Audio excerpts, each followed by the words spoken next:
Ayan, hello po mga kalingap.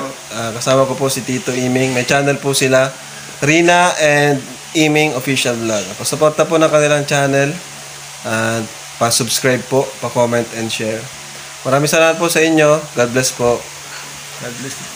Ayan, salamat po. Pa-subscribe po, Rina and Iming Official Vlog. Hanggang doon na lang kasi wala akong walang kakayahan, walang magulang na parang Nawalan ka na ng pag-asa. kasi nag-bless kasi ako noon, bata pa ako. Tumalon ako sa tumalon ako sa tulay. Tapos nabuhay ka ba? Uy, papaga. Loko, master. Bali hindi ko magkikwento pero masarap sa pakiramdam na masarap sa Ginawa mo talaga tingnan. Saan yan? Sa pag-ibig. Sa pag-ibig. Sa pag-ibig yan. Dahil sa na rin, sa dala rin sa kahirapan. Patong-patong na problema. Patong-patong ng problema. Pero yung naging Hindi mo lang pala inisip, ginawa mo. ginawa ko talaga. Naginom muna ako. Tapos Dapat pala di mainom pag-depress tapos yung depression ko na wala na akong masandigan.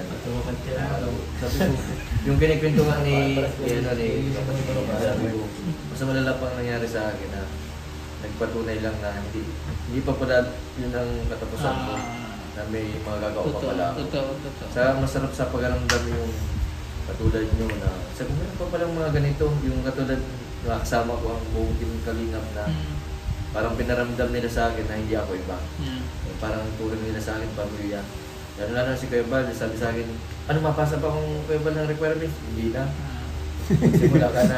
Tibay, mapasa ka ba na? Wala nang resume yan. Wala nang interview. Yung parang yung tiwala na binigay sa akin, yun yung mararamdaman mo talaga dito.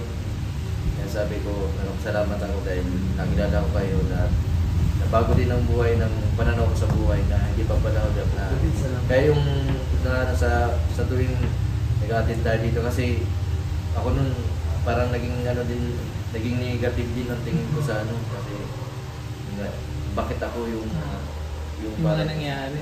pinahirapan na wala naman akong ginagawa.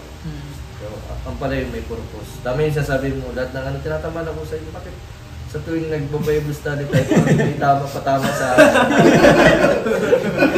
Wala talaga ng tao may nalaka talaga.